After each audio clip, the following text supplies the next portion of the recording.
శ్రీమాత్రే నమ. జయ గురు దత్తాత్రేయ నమ.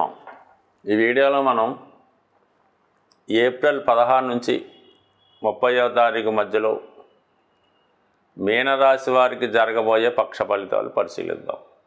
మరి మీనరాశి వారికి ఈ పక్షంలో రవి ధనస్థాన సంచారం, ఇది చాలా వరకు మీ కుటుంబ అభివృద్ధికి కారణమవుతుంది. కుటుంబంలో వ్యక్తులకి కొత్త అవకాశాలు వస్తాయి. వ్యక్తిగతంగా మీ కుటుంబ హోదా పెరగడం వల్ల తద్వారా మీకు కూడా ఒక గౌరవపరమైనటువంటి హోదా లభిస్తూ ఉంటుంది. అలాగే కుటుంబంలో మీ మాటకి విలువ పెరుగుతుంది. ప్రభుత్వ పథకాలు మీకు అనుకూలంగా వస్తాయి. పెద్ద రాజకీయ నాయకులు, అధికారులు మీరు వారికి ఒక విందో గెట్ టుగెదర్ పార్టీ ఇవ్వడం జరుగుతూ ఉంటుంది. లేకపోతే వాళ్ళతో బంధుత్వం, స్నేహం ఏర్పడే అవకాశం ఉంది. అంటే మొత్తం మీద పెద్దవారితో పరిచయాలు పెరుగుతాయి. ఇక ధనాధిపతి 5వ స్థాన సంచారం వల్ల మీ యొక్క సంతానంలో ఒకరికి ఏదైనా ఉద్యోగ అవకాశాలు వచ్చే అవకాశం ఉంది. ఏదైనా స్థిరాస్తి లాంటిది కొనే ప్రయత్నాలు నెరవేరుతాయి. అయితే ఈ స్పెక్యులేషను, షేర్ మార్కెట్ వాటి జోలికి వెళ్లకుండా జాగ్రత్తగా ఉండడం మంచిది. అలాగే పిల్లల యొక్క అంటే మీ సంతానం యొక్క విద్య, వారి యొక్క అభివృద్ధి మీద ఒక ఫోకస్ పెట్టవలసి ఉంటుంది. అంటే వాళ్ళు కొంతవరకు వాళ్ళకి మంచి విద్య, మంచి కాలేజీలో నేర్పించడం ఇవన్నీ దృష్టి పెట్టకపోతే వారు ఏదైనా సొంత నిర్ణయాలు తీసుకొని వారి యొక్క ఫ్యూచర్ని పాడు చేసుకునే అవకాశం ఉంటుంది. కాబట్టి జాగ్రత్తగా నిర్ణయాలు తీసుకోవాల్సి ఉంటుంది సంతాన విషయంలో. అలాగే ఇన్వెస్ట్మెంట్ చేసే విషయంలో కానీ, ఎవరితో ఉన్న బంధుత్వం కలుపుకునే విషయంలో కూడా ఒక విధమైనటువంటి జాగ్రత్త అవసరం ఉంటుంది. అంటే సాధారణంగా ఇప్పుడు జన్మశని నడుస్తున్నప్పుడు ఏదో మన వ్యక్తిగతంగా మీకే కాకుండా అది ఓవరాల్గా మీ యొక్క కుటుంబం మీద ప్రభావం చూపుతూ ఉంటుంది. మదర్కి హెల్త్ ప్రాబ్లమ్స్ రావడం, ఆవిడకేమో ఇబ్బందులు, చికాకులు రావడం జరుగుతూ ఉంటుంది. పిల్లలు సరిగ్గా పరీక్షల్లో పాస్ అవ్వకపోవడం, ఏదో చిన్న చిన్న నిరుద్యోగ సమస్యలు ఏర్పడడం జరుగుతూ ఉంటుంది. వ్యక్తిగతంగా మీకు ఏజ్ని బట్టి మీరు విద్యా దశలో ఉంటే విద్యాభంగం కలుగుతుంది. మిడిల్ ఏజ్లో ఉంటే ఏదో ఒక వ్యసనానికి బానిసై ఆ విధంగా కుటుంబాన్ని పట్టించుకోకుండా ఏదో మీ ఇష్టం వచ్చినట్టు వ్యవహరిస్తూ ఉంటారు. అదే పెద్ద వయసు ఉన్నవాళ్ళు, వృద్ధులు లాంటి వాళ్ళు ఉంటే మంచాన పడటం, బెడ్ రెడ్ అవ్వటం, ఏదో యాక్సిడెంట్ అయ్యి ఏ కాలో చెయ్యి ఇరగొట్టుకొని ఇతరుల మీద ఆధారపడి రావడం, వారు విసుక్కోవడం, మీకు వేరే గతి లేక అక్కడ ఉండడం ఇవన్నీ జరుగుతుంటాయి. కాబట్టి ఎక్కువగా మనసుకి కష్టం కలుగుతూ ఉంటుంది. ఎవరు మిమ్మల్ని పట్టించుకోరు, మీ మాట వినేవారైతే ఉండరు, ప్రతిదానికి విమర్శిస్తూ ఉంటారు.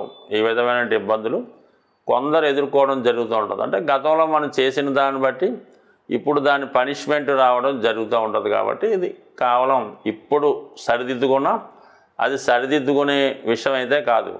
మొత్తం జీవితంలో ఈ బాల్యావస్థ, ఈ మధ్యలో మిడిల్ ఏజ్, వృద్ధాప్యం, దాన్ని బట్టి మీరు అప్పటి వరకు మీ భార్యకో మీ సంతానానికో ఇచ్చినటువంటి గౌరవమో, ప్రతిఫలమో, ట్రీట్మెంటో దాన్ని బట్టి ఇప్పుడు ఆ ప్రతిఫలం అది ఆధారపడి ఉంటుంది. గతంలో వారు మిమ్మల్ని అంటే మీరు వాళ్ళని గౌరవించి సంతృప్తికరణ పరిస్తే ఇప్పుడు మీకు వారు ఏదో సేవ చేస్తూ ఉంటారు. అప్పుడు వాళ్ళని ఏదో విమర్శించి ఇబ్బందులు పెడితే ఇప్పుడు వాళ్ళ పనులు చూసుకొని మిమ్మల్ని పక్కన పెడతా ఉంటారు. అందువలన ఇది ఇప్పటికిప్పుడు సరిదిద్దుకునే ప్రయత్నం అయితే కాదు. కాబట్టి భవిష్యత్తులో అన్న ఇటువంటి ఇబ్బందులు రాకుండా మిమ్మల్ని మీరు సంస్కరించుకుంటూ సాంప్రదాయంగా ఎవరిని ఇబ్బంది పెట్టకుండా ఉంటే మంచిది. అయితే 99% మీనరాశి వారు ఎవరికి పెద్ద ఇబ్బంది పెట్టరు. సమస్యలు వారి వరకు వాళ్ళే సరిదిద్దుకుంటారు. ఉన్నంతలో ఇతరులకు సహాయం చేయడం తప్ప ఇతరుల నుంచి కూడా ఏమీ ఆశించరు. అలాగే ఫలితం కూడా వాళ్ళు ఎంతైతే కష్టపడతారో అంత ఫలితమే తీసుకుంటారు తప్ప ఊరిక పెద్దగా కూడా ఆశపడరు. అయితే ఎవరికైనా ఏలినాటి శని అందువల్ల కొద్దిగా స్ట్రగుల్ పడవలసి ఉంటుంది. అయితే శుక్రుడు ఇప్పుడు ఉచ్చులో ఉండడం వల్ల ఈ నెలలో అంటే ఇంచుమించుగా రాబోయే 15 రోజుల్లో సౌకర్యాలకి పెద్దగా ఇబ్బంది ఉండదు. వాహన యోగం కలుగుతూ ఉంటుంది. ఏదైనా ఒక వివాహ వేడుకలోనో ఒక ఫంక్షన్లోనో పాల్గొంటారు. చాలా సౌకర్యవంతంగా ఉండే వాహన ప్రయాణాలు, విమాన ప్రయాణాలు చేయడం జరుగుతూ ఉంటుంది. అలాగే మంచి స్థిర నివాసం లాంటిది, గృహం లాంటిది ఏర్పడడం కూడా జరుగుతూ ఉంటుంది. కొంతవరకు మీకు ఏదో ఒక ఆశయం అంటే ఒక భరోసా లభిస్తూ ఉంటుంది అన్నమాట. పర్వాలేదు, వీళ్ళు మనల్ని ఆదరిస్తారు, మనల్ని చూసుకుంటారన్నటువంటి భరోసా ఏర్పడుతూ ఉంటుంది.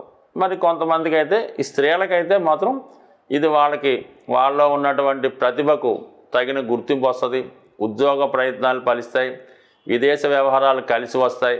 అలాగే విద్యార్థులకు కూడా కొంత ఇబ్బంది ఉన్న ఉన్నత విద్యా అవకాశాలు లాంటివి రావడం జరుగుతూ ఉంటుంది. అంటే మీనరాశిలో ఉన్న విద్యార్థులకు ఎలా ఉంటుందంటే, వారు ఏదో పెద్దగా మంచి ఎంట్రన్స్ టెస్ట్లో పాస్ అవుతారు, మంచి ర్యాంక్ వస్తుంది, మరి విదేశం వెళ్ళడానికో పెద్ద కాలేజీలో జాయిన్ చేయడానికో ఎక్కువ అమౌంట్ డొనేషన్ కట్టవలసి ఉంటుంది, అక్కడే ఇబ్బంది పడవలసి ఉంటుంది. సమయానికి ఆ ధనం దొరక్కపోవడం వల్ల మీ భవిష్యత్తు ఆగిపోవలసి ఉంటుంది. కానీ అలాగే పెద్ద దాంట్లో చదువుకోకుండా చిన్న దాంట్లో చదవలసి రావచ్చు. అలాగే మీరు పేరెంట్ అయి ఉన్న మీ పిల్లలకి సరైనటువంటి ఫీజు చెల్లించడానికి కూడా ఇబ్బంది పడి వారిని ఏదో చిన్న స్కూల్లో జాయిన్ చేయడానికి కూడా అవకాశం ఉంటుంది. అది ఇబ్బంది కాదంటే మనసుకి కష్టం కలుగుతూ ఉంటుంది. ప్రతి వాడు భోజనం చేస్తాడు, కార్యక్రమాలు చేస్తూ ఉంటాడు, ఏదో బట్ట కడుతూ ఉంటాడు, ప్రయాణం చేస్తూ ఉంటాడు. కానీ మనసుకి కష్టం కలుగుతూ సమాజంతో పోల్చుకుంటే బాగా హీన స్థితిలో ఉన్నట్టు అనిపిస్తూ ఉంటుంది ఈ జన్మశని ప్రభావం వల్ల. మరి దాన్ని సరిదిద్దుకోవాలంటే అది ఇప్పటికిప్పుడు సరిదిద్దుకునే ప్రయత్నం కాదు, ఒక 5-6 సంవత్సరాల క్రితం నుంచి సరిదిద్దుకుంటే ఇప్పుడు అది సరిపడుతుంది. అయితే నెక్స్ట్ రౌండ్ కన్నా మనం జాగ్రత్త పడితే తర్వాత వచ్చే ఏలినాటి శనిలో ఇటువంటి కష్టాలు లేకుండా జాగ్రత్తగా ఉండొచ్చు. సాధారణంగా గ్రహాలు మారినప్పుడు వాటి ప్రభావం ప్రతి ఒక్కరి మీద మంచి చెడు కూడా రావడం జరుగుతూ ఉంటుంది. కేవలం ఇప్పుడు మనకి శని ప్రభావం ఏలినాటి శని అన్నది ఏదో ఏలినాటి శని 3 రాశుల మీద ఉంటుంది అనుకుంటారు. బట్ కానీ ఇంచుమించుగా 12 రాశుల్లో 9 రాశుల మీద ఈ ఏలినాటి శని ప్రభావం అన్నది కనబడుతూ ఉంటుంది. కేవలం 3 రాశుల వారికి మాత్రమే శని ఫేవర్గా ఉండడం జరుగుతూ ఉంటుంది. మరి ఆ కారణం వల్ల ఇంచుమించుగా శని పెడుతున్నటువంటి ఇబ్బందుల నుంచి తప్పించుకోవాలన్నా, శని ఇచ్చినటువంటి మంచి ఫలితాలు మనం పొందాలన్నా కంపల్సరిగా శనికి మనం శాంతి చేయించుకోవాల్సి ఉంటుంది. అంటే శనికి శాంతి చేయించుకోవడం అంటే జపాలు చేయించడం, ఈ దానాలు చేయడం, దానివల్ల ఏమీ కూడా ప్రయోజనం అయితే ఉండదు. మీరు శని యొక్క మంచి ప్రవర్తన, మంచి ఫలితాలు పొందాలన్నా, వారు పెట్టిన కష్టాల నుంచి తప్పించుకోవాలన్నా ముందు మీరు ఇతరుల మీద ఆధారపడకుండా ప్రతి పని అంటే సొంత పనులు లాంటివి మీకు మీరే స్వయంగా చేసుకోవలసి ఉంటుంది. అలాగే ఏదైనా దగ్గరగా ఉన్నప్పుడు వాహనాలు అవి ఉపయోగించకుండా నడక మార్గం ద్వారా మీరు పనులు చేసుకోవడం, పొద్దున్నే వాకింగు ఎక్సర్సైజు చేయడం, దాని తర్వాత ముఖ్యంగా ఎటువంటి బలహీనతలకి లొంగకుండా ఉండడం, నెక్స్ట్ టైము వ్యసనాలకి దూరంగా ఉండాలి, పెద్దల్ని వృద్ధుల్ని గౌరవించడం మంచిది. బయట వారు ఎక్కడన్నా మనకు అనవసరం.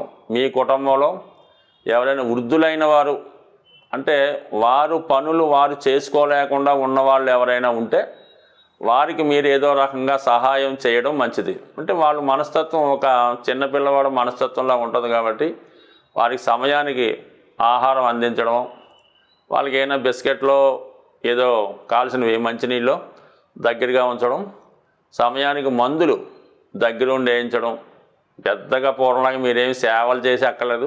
వారిని సావధానంగా పరామర్శించి మంచి మాటలతో వాళ్ళని సంతోషపెట్టిన శని భగవానుడి యొక్క అనుగ్రహం కలుగుతుంది. ఇంకా అవకాశం ఉన్న వాళ్ళు ఏం చేయాలంటే మన వృద్ధులకి రోగులకి మందులు పంచిపెట్టడం. ఇప్పుడు చాలా ఉన్నాయిగా అనాథ శరణాలయాలు, వృద్ధాశ్రమాలు, ఓల్డేజ్ హోములు. గతంలో హైదరాబాద్లో ఎక్కడో ఒకటి ఉండేది.